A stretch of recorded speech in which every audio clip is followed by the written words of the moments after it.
aujourd'hui que ma famille, au-delà de ma propre modèle de personne, vous doit reconnaissance et gratitude. Vous, le personnel enseignant de l'Université Alioune Diop de Bambey, mais également les étudiants, vous nous avez choisi, malgré le fait qu'on est juste une simple personne, très modeste, comme parrain de cette promotion. Ma famille dirigée aujourd'hui par le grand sérigne de Dakar, l'Ajmat, Abdoulaye Makhtar Diop, mon oncle Mbeyoum, mon frère est aîné, mort, mon épouse derrière moi tout à l'heure, Fatou Ndiaye. Mes amis d'enfance représentés ici par Déthié Diouf, 25 ans, 30 ans, c'est pas un jour, on a cheminé toute une vie. Mes collègues de l'Université de Dakar, particulièrement mon équipe, le service de parasitologie de l'Université de Dakar. C'est pour moi aujourd'hui, les chers honorables invités, l'occasion que vous m'offrez aujourd'hui pour présenter, partager avec vous, pas une expertise, pas une compétence, mais une histoire, un vécu. Elle en a beaucoup insisté de Fatou. Je vais parler avec vous de mon histoire. Et vous comprendrez pourquoi j'ai mis sur cette première page de ma présentation qui concerne une vision innovante vers l'excellence au service du peuple. Une photo, cette image qui représente ma personne quand j'étais en deuxième année de la faculté de médecine et de pharmacie. Il y a de cela probablement une vingtaine d'années. Juste pour dire que, étant un pur produit de l'Université de Dakar, et aujourd'hui comme demain les produits de l'Université du Sénégal, on peut aider son pays et faire partie de ceux qui font bouger les choses. Je suis loin d'être l'homme le plus intelligent du pays et le moins intelligent. Mais elle a insisté sur une chose qui me semble très capitale. Mon épouse est là, elle ne me laissera pas dire des élémentaires. Je ne connais que le travail. C'est sur ça que je veux dire. Mon personnel, il est là, ces gens ne me laisseront pas raconter des histoires. Je ne me repose que pour dormir. Et c'est sur ça que je vais axer mon intervention. La chose la plus importante aujourd'hui qu'on a fini de faire de vous, de grands spécialistes ou des personnes qui ont été bien formées, dans un pays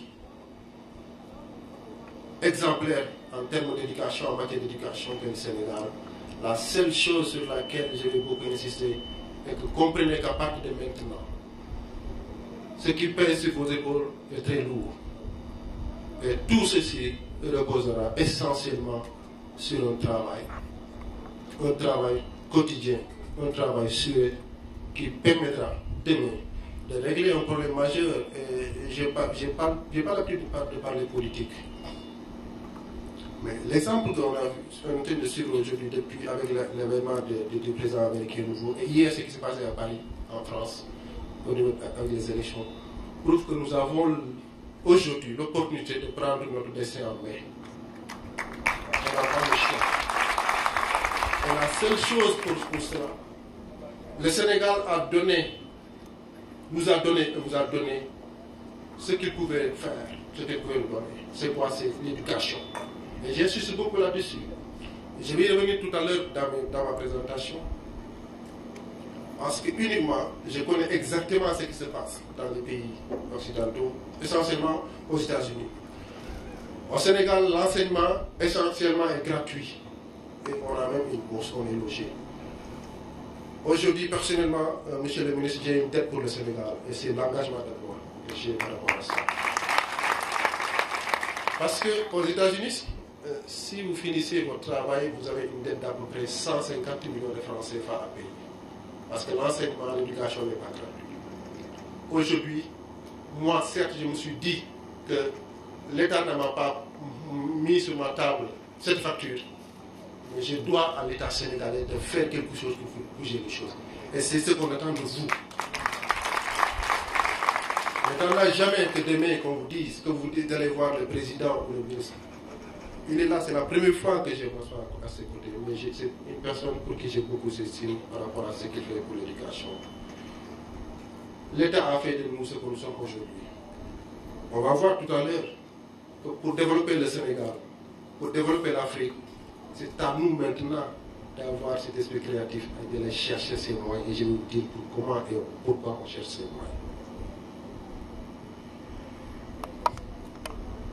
Vous avez fini d'étudier. Vous aurez aujourd'hui votre diplôme pour beaucoup d'entre vous. Et vous êtes parmi les meilleurs, c'est la journée de l'excellence. Il faut d'abord prouver aux yeux du monde que vous êtes à votre niveau. Cela veut dire quoi? Ce n'est pas de taper à vos différentes portes pour se dire qu'il me faut 1 million, il me faut 100 millions pour travailler.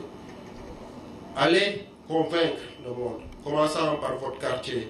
Si vous pouvez faire quelque chose dans le quartier dans lequel vous vivez, dans la région, et vous avez la possibilité de le faire, parce qu'on a fait de vous des spécialistes, que ce soit en santé communautaire, que ce soit, quels que soient les secteurs, vous avez quelque chose à moyen.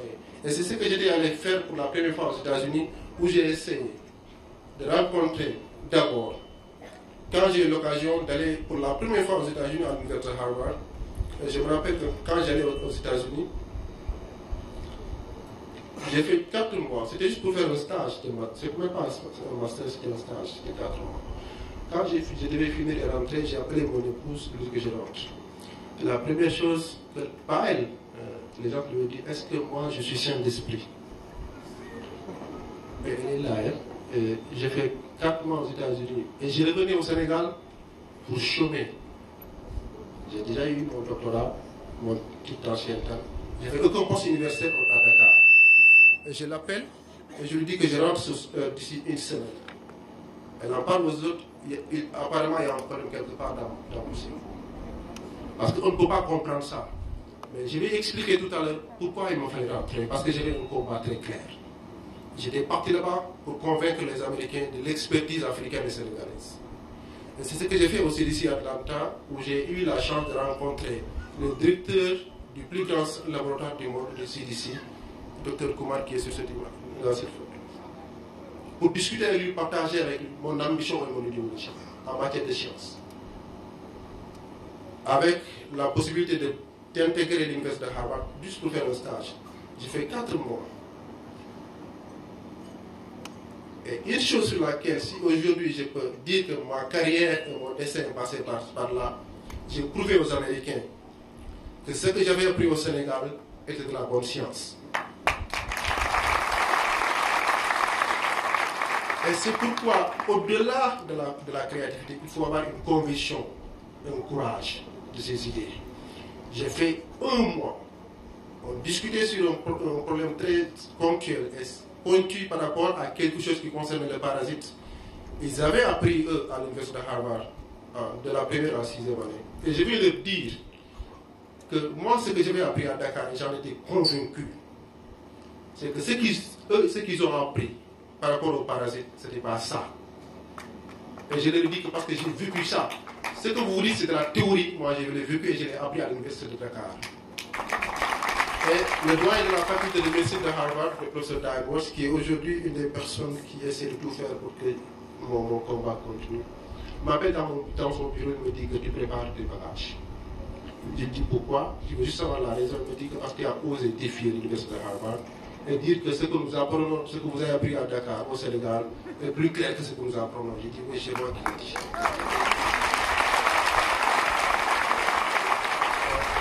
Parce que j'ai un problème, moi. Peut-être que c'est un problème. Ceux qui sont là me connaissent et le savent très bien. Quand je crois à quelque chose, personne ne me fait changer d'avis. Et je savais que j'avais raison. Et après, au moment où de préparer mes valises, un des assistants de la dame l'appelle dit que, au lieu de le faire partir, essayons de voir pourquoi il a dit ça et de nous expliquer ses raisons. Il m'appelle, il me dit, l'équipe, avec à sa tête, le doyen, ils me disent, on vous donne 1 semaine pour écrire sur une demi-page 10 lignes. Pourquoi vous avez dit ça et quelles sont vos ambitions par rapport à votre combat concernant. Parce que j'étais parti pour faire la formation en génomique, une discipline nouvelle en termes de sciences biologiques. J'ai fait une demi-page en 10 lignes et ils m'ont demandé d'écrire ça en anglais. Et j'avais juste fait 3 mois et demi. Il me fallait écrire en anglais. Ils ne connaissaient aucun mot en français. J'étais allé partir au niveau de la bibliothèque et apprendre un peu les concepts et les technologies en anglais concernant la science. J'ai fini. Et elle me répète la phrase. C'est vous qui avez dit que ce que vous avez dit était vrai et ce que nous avons enseigné n'était pas exact. J'ai dit, je le répète. Et elle me dit, Daouda, je t'offre une bourse de 6 ans de PhD, de doctorat à Harvard. Parce que je cherchais des jeunes engagés et je les trouvais en fou. À partir d'aujourd'hui, mon objectif c'est de faire de vous un des meilleurs scientifiques africains. Cette dame, elle s'appellera en West beaucoup de choses. Et mon objectif, au-delà de tout, Nefatoula en a parlé, j'ai survécu d'un paludisme qui a causé beaucoup de tort. Cette grande tueuse dans les zones pauvres. Je le dis avec toute humilité, je n'ai pas honte de le dire. Je suis issu d'une famille très modeste. Le tonton Boyum qui est là peut en témoigner. C'est lui qui avait donné, quand j'avais 11 ans, il m'appelle chez lui. Il dit, ce costume c'est pour ton grand frère que vous, de temps en temps, que vous portez ça. C'est juste pour montrer le degré de modestie dans lequel nous vivions.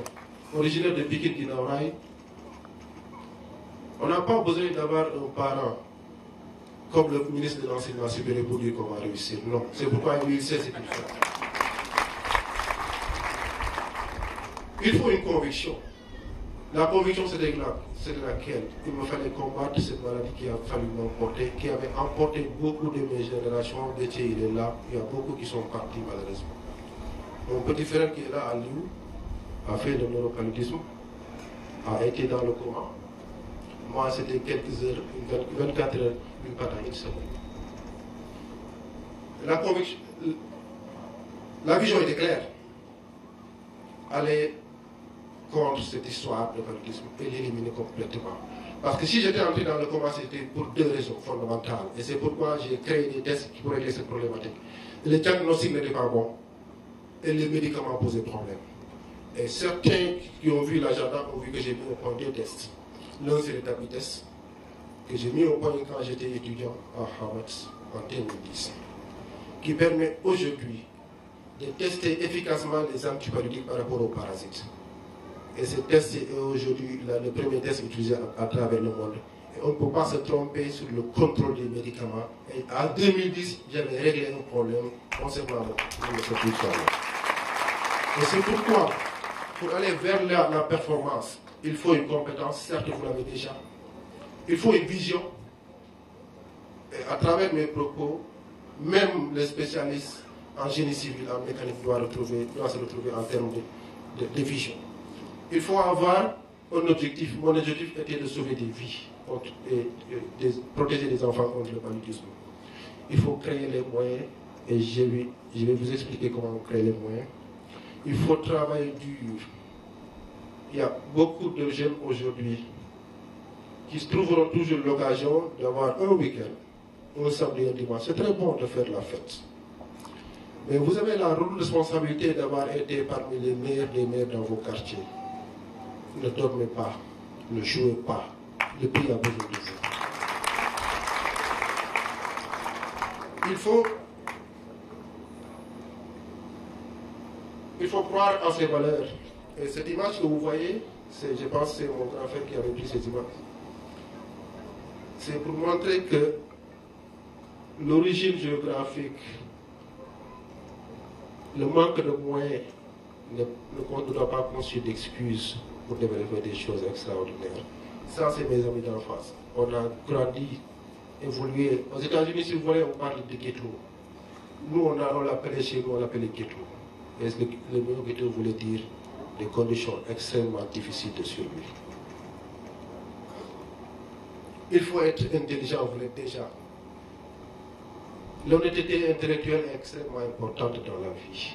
Elle se commence par le fait de dire que je ne dois rien attendre de l'État, c'est à moi de faire quelque chose pour mon pays. Il faut être créatif. Moi, je dis que même la dame, une de mon personnel est là, de mon équipe est là, Guet Diallo, elle est secrétaire. Elle sait ce que c'est que la créativité. Parfois, elle me dit, il y a une personne qui est en dehors, je lui dis, trouve-toi les moyens de gentiment lui dire que je ne peux pas l'avoir aujourd'hui parce que je travaille. Et quel que soit là où vous êtes, il faut qu'il y ait une créativité. On n'a pas besoin d'être médecin ou pharmacien ou ingénieur pour être créatif. Après une journée de formation dans une salle, on doit pouvoir aller de faire des choses. Il faut avoir une confiance en soi. Il faut être très courageux. Aujourd'hui, dans le monde actuel, si vous n'êtes pas courageux, que vous ayez le courage de regarder M. le ministre, avec tout le respect que vous lui devez, que M. le ministre, il nous faut beaucoup plus de classe pour apprendre. Pas beaucoup plus d'argent pour augmenter les bourses, mais beaucoup plus de classe, beaucoup plus de moyens didactiques pour ne pas courager. Il faut une conviction. Et l'exemple de Michael Jordan en basket, j'aime bien le Jordan parce que j'ai beaucoup suivi les NBA aux États-Unis. Il disait, pour lui, le fait de répéter une chose fait partie d'une conviction. Quand on est sûr de ce que l'on fait, n'ayez pas peur de répéter et de reprendre tous les jours. Il faut un engagement. Et mon engagement, je l'ai dit, c'est pour qu'aujourd'hui, aucun enfant ne meure du paludisme à travers le monde. Parce que jusqu'à présent, chaque minute, une personne meurt du paludisme. Et la plupart de ces personnes proviennent de l'Afrique au sud du Sahara. Le Sénégal n'est pas épargné. En 2016, on a eu pratiquement plus de 300 morts liés au paludisme. 400 000 cas de morbidité. Le paludisme est toujours un problème de santé. Je ne dis pas dire santé publique majeure, mais c'est toujours un problème de santé publique dans nos structures sanitaires. La vision est qu'aujourd'hui, pourquoi également lutter contre le paludisme doit être quelque chose qu'on doit porter à tous les niveaux, c'est que d'ici 2030, c'est le directeur général OMS, pas lui qui le dit, c'est pas moi. Il dit que d'ici 2030, il nous faudra 8 milliards de dollars pour lutter contre le paludisme. Cet argent pourrait servir, utiliser pour développer toute l'Afrique. Donc si aujourd'hui on élimine le paludisme, cet argent pourrait se redéployer pour vraiment développer l'Afrique. Ces jeunes qui sont là, qui sont en train de mourir, c'est moins de 5 ans. C'est eux qui vont faire l'Afrique et le Sénégal. On doit les protéger. Et ça fait partie également de mes engagements. Et pour qu'il y ait des stratégies innovantes. Et pour cela, il fallait un transfert technologique. J'ai fini d'apprendre ce que je pouvais au niveau des États-Unis, en termes de technologie. Et je savais que la différence entre les Amériques et le Sénégal, du moins général, c'est un problème de technologie. Il y a des machines que les Africains, concernant le palais, ne comprenaient pas. J'ai eu la chance d'avoir été là-bas, envoyé par l'État du Sénégal après un concours. Mon objectif, ce n'était pas de rester là-bas, parce que je l'ai dit, je n'avais pas un engagement financier, j'avais un engagement sur le plan moral pour sauver des vies. Et comment faire, c'était mon premier objectif, pour transférer cette technologie des États-Unis au niveau des structures les plus développées, notamment au niveau des structures hospitalières. Ça, c'était un objectif que j'ai pu avoir avec l'aide des Américains et prouver qu'on pouvait faire des choses en Afrique tout en restant africain. Et le deuxième objectif, c'était au-delà des structures, essayer de développer quelque chose, une machinerie. Parce que je n'ai jamais oublié que mon combat premier était de lutter contre le paludisme. Et d'abord le problème du diagnostic. Comment développer une technologie qu'on pouvait transférer au niveau des cases de santé quelque part ici ou à Fongolémie et avoir un résultat aussi performant que ceux qui sont aussi d'ici à Atlanta, de Boston. Et c'était ça mon objectif. Et le premier objectif a été atteint parce que j'ai pu mettre en place cette technologie à Dakar. L'autre, c'était comment déployer cette technique de Dakar, des structures sanitaires au niveau des cases de santé. Parce que la plupart des personnes qui souffrent de paludisme ne sont pas prises en charge au niveau des hôpitaux, au niveau national, mais c'est au niveau des cases de santé et des postes de santé. Et malheureusement, les tests que nous avions ne détectaient que 90% des cas. Et c'était ça la réalité. Il fallait développer quelque chose qui permettrait de traquer n'importe quel parasite, avec n'importe quelle parasitémie en temps réel. Et c'est comme ça que je me suis posé la question, comment faire. Et pour cela, j'ai pu discuter en tant que conseiller technique de l'Organisation mondiale de la santé. Avoir au moins le cutus d'être un expert reconnu à travers le monde pour le développement de technologies, ce que j'ai pu avoir. J'ai pu faire le tour du monde pour la recherche de moyens. J'ai fait beaucoup de conférences. C'était pour prouver aux yeux du monde que ma vision était claire. Il me fallait de l'argent pour retourner en Afrique et faire des choses importantes pour cette communauté. Tout en faisant que cet argent n'allait pas servir à ma modeste personne, mais pour la science. Et si aujourd'hui, un des facteurs qui peut vous poser des problèmes, vous les jeunes, c'est de vouloir avoir de l'argent rapidement pour une maison, une femme, un véhicule. Vous passez à côté de votre objectif. L'argent viendra. Moi, quand mes amis me disaient, tu vas encourager une carrière de scientifique où il n'y a pas d'argent, je me suis dit, ils n'ont jamais compris mon objectif.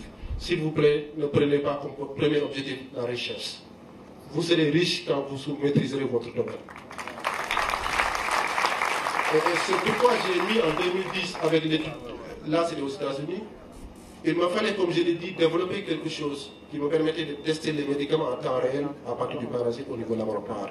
Les techniques que nous avions étaient extrêmement importantes, mais la plupart des techniques reposaient sur la radioactivité. Je pense que le ministre Maritonien était un excellent mathématicien, il sait de quoi je parle, en termes de danger d'exposition, mais ce n'est pas le monsieur le directeur qui va me démentir. Il fallait donc travailler pour que cette technologie soit revisitée, pour qu'on puisse demain ultérieurement pouvoir l'utiliser en Afrique, notamment au Sénégal, comme dans tous les pays, parce que c'est là où on a besoin de ces techniques. Et c'est dans ce cadre-là que j'ai eu un investissement du gouvernement américain pour développer cette plateforme qu'on appelle le DAPIDES, que tout le monde connaît aujourd'hui, et qui est aujourd'hui utilisée par le programme national du contre le paludisme pour tester les antibiotiques au niveau du laboratoire. Alors, ce test, on avait dénommé DAPIDES ou DAPIAC en 2010 a été breveté également avant de passer à une étape supérieure. Et c'est après avoir développé cette technique, ils ont compris, les Américains, que j'avais une certaine chose à démontrer, j'avais une certaine expertise à partager et que je pouvais faire des choses. La première chose qu'ils ont eu à faire, c'est de me proposer d'être enseignant à Harvard. Et ils ont les moyens. Avant même de comprendre, ils m'ont donné une citoyenneté. Et là, c'est ma carte américaine qui est là pour dire qu'on fait tout ce que vous voulez et que vous restez aux États-Unis. Et la première chose pour le prouver, ils donnent le visa, ils donnent un hébergement et tout, ils prennent en charge tout ce qu'il fallait faire pour que mon épouse parte. La première chose, la question que je lui ai posée en 2000, c'était en 2003. Et le visa. Parce que là, j'étais aux États-Unis, il me dit qu'il faut que ton épouse vienne aux États-Unis. Elle part à l'ambassade américaine. C'est la seule question qu'on lui pose. Ton mari est à Dakar aux États-Unis. On ne lui a pas posé d'autres questions parce que tout était réglé d'emblée. Mais ce n'était pas mon choix. Elle sait ce dont j'ai dit. On habitait un palais aux États-Unis, à Harvard. Mais je lui ai dit, on rentre chez nous. Elle était d'accord avec moi. C'est pourquoi moi, je ne cesserai de la négocier.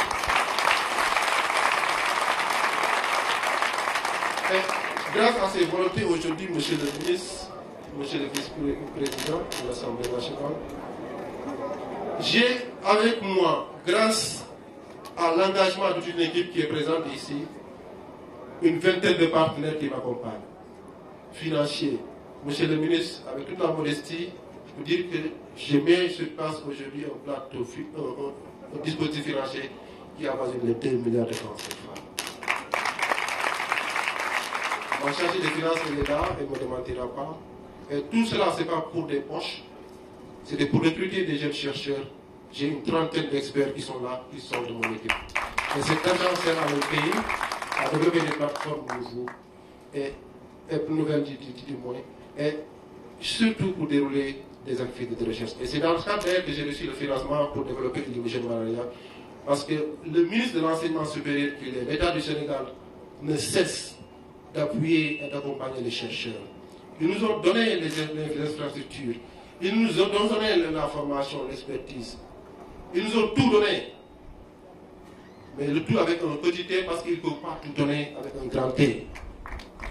C'est à nous de rechercher les moyens et de développer des choses extrêmement importantes pour qu'ils puissent recevoir ce qu'ils doivent recevoir des Français, des Américains, des Européens, etc. pour lutter contre ces pandémies.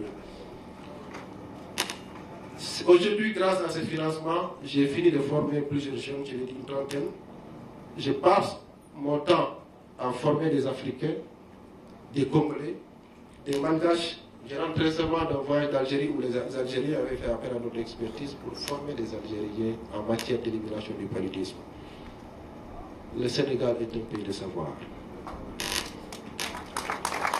Seul, on ne peut pas tout faire. Et c'est pourquoi, avec l'Organisation mondiale de la santé et la Banque mondiale, ils ont accepté de m'accompagner en essayant de me former beaucoup plus de formateurs. Et c'est dans ce cadre-là que nous avons organisé en janvier 2017, il y a 3 mois, la formation de ceux qui vont continuer le travail ou m'accompagner. Et un d'eux est ici dans la salle. Et au-delà de ça, au-delà du paludisme, mon engagement aujourd'hui avec cette plateforme de ne pas uniquement lutter contre le paludisme, mais toutes les pandémies majeures, y compris le Zika, Ebola, nous sommes là pour traquer ces maladies. Parce que nous avons l'outil génomique. Et je suis fier aujourd'hui qu'après Illumigène Malaria, il y a de cela 2 mois, on vient de publier une nouvelle technologie qu'on appelle la High Relation Melting, qui a été une technique développée dans mon laboratoire et par une personne que j'ai formée, qui est une de mes premières étudiantes, Yadje Ndiaye, en 2007, je l'ai reçue. Il y a de cela 1 semaine, elle vient de publier une transfert technologique de High Relation Melting qui permet de faire le génotypage à des degrés inférieurs à 1% dans les luminaires. Et c'est une chose à saluer et à encourager. Aujourd'hui, ces informations servent de conseil pour le programme national de lutte contre le paludisme. Pourquoi Illumigène Malaria a réellement été, pour moi, quelque chose d'extrêmement important à développer? Vous allez voir que demain, c'est la journée mondiale de lutte contre le paludisme. Le programme va communiquer. Il y a pratiquement plus de paludisme, en tout cas déclaré, diagnostiqué. Et c'est là où ça pose beaucoup de problèmes. Quand les parasites sont nombreux, ils sont faciles à détecter. Aujourd'hui, la prévalence, l'incidence tourne autour de 1%. Et les parasitémies sont très faibles. Les mécanismes de diagnostic que nous avions jusqu'à présent n'allaient pas permettre de régler le problème. Il fallait donc, pour les problèmes liés au faux diagnostic, développer des plateformes qui permettent de traquer un seul parasite à tous les niveaux, à tout moment et en temps record, parce que l'Organisation mondiale de la lutte contre la santé demandait que le diagnostic soit disponible dans l'heure. Pour pouvoir donner la chance aux malades de bénéficier d'un traitement, il fallait réfléchir sur ça. Et j'ai compris que les seules méthodes qui parvenaient de poser le diagnostic de certitude à temps réel reposaient sur les tests moléculaires. Mais ces techniques moléculaires n'étaient pas déployables sur le terrain. C'est de grosses artilleries en matière de technologie. C'est de grosses machines qui pèsent des centaines de kilos, qui demandent une expertise avérée. Donc il fallait réfléchir sur quelque chose qui permettait non seulement de rendre le résultat efficace dans l'heure, et surtout d'avoir un pouvoir de détection jamais égalé.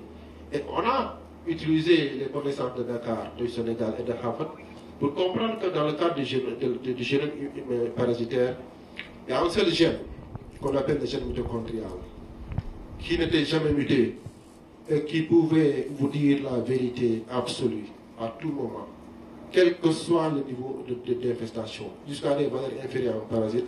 Mais le génome mitochondrial ne pouvait pas être développé parce qu'il est très instable. Donc, avec les Américains de CDC, qui ont mis à notre disposition ce plateau technique pour le contrôle qualité, le financement des Meridian Biosciences, nous pouvons extraire ce gène mitochondrial qui pèse 200 paires de base et développer un outil qui est aujourd'hui transformé en une machine en miniature et qu'on appelle Illumigène Malaria, grâce à un personnel qualifié, courageux, travailleur qui est présent ici, qui n'ont jamais mélangé le corps pour faire ça. Et toute la technologie a été validée par les grands experts du monde, avec des sensibilités jamais égalées de plus de 100% à tous les niveaux. Et aujourd'hui, Illumigène est disponible en Europe et nous sommes en train de travailler pour les autres pays pour que ce soit également présent au Sénégal et dans tous les pays africains. Parce qu'il y a un coût et il y a quelqu'un qui avait pris de financer ce travail. Il attend quelque chose en fait. Mais nous ferons de notre mieux pour que ça soit disponible. Ce travail est publié dans les plus grands journaux du monde, dans la revue Science and Nature, qui publie les innovations et les technologies nouvelles. Ce prix obtenu grâce à cette découverte illumigène que j'ai reçue le 12 juin 2016, je le dois à mes collègues qui sont ici présents. L'Université de Dakar m'a honoré. Au-delà de l'université, le Sénégal m'a honoré. Et c'est pour moi l'occasion de vous dire, je dis très sincèrement un grand merci au ministre Mauritanian qui m'a proposé à la nomination de l'Ordre national du ministre. Monsieur le ministre, merci. J'ai été mis au panthéon de l'Université de Dakar avec le secrétaire général qui est là. Ce travail aujourd'hui est reconnu par le Sénégal parce que fait partie du plan stratégique national. Ce travail a été accepté et retenu par l'Organisation mondiale de la santé qui a fait de nous aujourd'hui un conseil privilégié en matière de diagnostic, qui a fait de l'Université de Dakar et du laboratoire de parasitologie un centre international de formation en diagnostic du paludisme depuis avril 2016. Nous avons également profité de cela et développé des stratégies, parce que depuis septembre 2016, 3 mois après le test, beaucoup de pays ont fait appel à nous. Nous avons développé le plan stratégique de la Guinée, Conakry, qui est proche de nous, pour les 6 ans à venir. Nous avons également développé le plan stratégique du Burundi, les premiers pays que nous avons obtenus en décembre 2016, il y a 4 mois. Et récemment, il y a 2 mois, nous avons aidé le gouvernement algérien à développer le plan stratégique de diagnostic du paludisme en vue de l'élimination du paludisme. Enfin, l'Organisation mondiale de la santé nous a invités à valider le manuel qualité de la microscopie du diagnostic du paludisme en 2016. Ce travail a été publié dans toutes les revues et dans tous les journaux du monde. En Espagne, en Angleterre, en Chine, en Corée, au Japon, j'en passe. L'Afrique n'était pas également oubliée parce que ce travail a été publié dans plusieurs pays, notamment en Éthiopie, en Namibie, au Kenya. La rentabilité, elle est là. Grâce au financement du programme AISMER que nous dirigeons, au montant de 5 milliards de francs CFA que nous partageons avec la Gambie, le Mali, les Américains que nous dirigeons. Aujourd'hui, sur la base de ce financement de 1,3 milliard, que nous avons pu développer cette plateforme nouvelle, former des jeunes qui ont aujourd'hui participé au développement de ce test indigène. Grâce à cet indigène, nous avons pu obtenir aujourd'hui une reconnaissance internationale. Nous venons de recevoir un financement du gouvernement américain avec l'USAID pour lutter contre les pandémies telles que Ebola, Zika, toutes les pathologies qui peuvent être à l'origine de santé publique. Et la personne indiquée qui dirige ce travail est ici présente, un dépassé Mme Chersek. Même chose également, on a aussi un financement, et c'est là également l'occasion de dire à M. le ministre Marie Théonian, cher maître, on a besoin aussi d'accompagnement. Nous avons eu l'accord de M. le directeur de Dakar et des bailleurs pour construire également une des plus grandes plateformes de recherche à l'Université Cheikh Anta Diop de travail, et les travaux ont démarré. Le H3 Africa également vient d'être octroyé. Et tout cela a permis de former des jeunes que vous voyez ici, Sénégalais de l'Université de Dakar, mais également des Congolais, des Nigériens, et surtout de déployer des stratégies de lutte contre le paludisme. Le travail que nous avons fini de faire a prouvé au Sénégal que le paludisme est en train de reculer. Et aujourd'hui, l'un des objectifs du programme est d'éliminer le paludisme. Et il nous faut comprendre ce mécanisme d'échappement du parasite, comprendre la virulence, les résistances aux vecteurs, aux antipaludiques, pour qu'éventuellement demain qu'on puisse proposer quelque chose. Et c'est dans le cadre-là que nous avons publié beaucoup de travaux, y compris la résistance aux antipaludiques. Nous venons de publier un travail, il y a de cela quelques mois, pour prouver que les antipaludiques que nous avons au Sénégal, en Gambie, au Mali, en Afrique de l'Est sont efficaces grâce au centre AISMER et publié récemment. Nous avons également aidé les Gambiens avec le programme Paludolutte pour doser les gènes K13 responsables de la mutation. On a prouvé que le Sénégal est indemne de résistance et que les médicaments que j'utilise pour ma famille, que vous utilisez concernant le traitement, concernant la prévention, sont des médicaments efficaces parce que nous les avons validés sur le plan de la recherche scientifique. Nous venons également de confirmer au Sénégal que les stratégies que nous sommes en train de développer sont exactes parce que les stratégies sont axées contre Plasmodium falciparum. Et par génétique, nous avons prouvé qu'il y a 3 espèces qui circulent au Sénégal. Falciparum, ovale et malaria, parce qu'il n'y a pas de vivax. Parce qu'un des chercheurs en Afrique sénégalais avait montré qu'il y avait vivax au Sénégal. Ça allait changer toutes les normes concernant la stratégie de contrôle et de lutte. Nous avons confirmé qu'effectivement il y a un Plasmodium, mais nous avons infirmé vivax parce qu'en fait c'était un portage sérologique, non pas un portage parasitaire.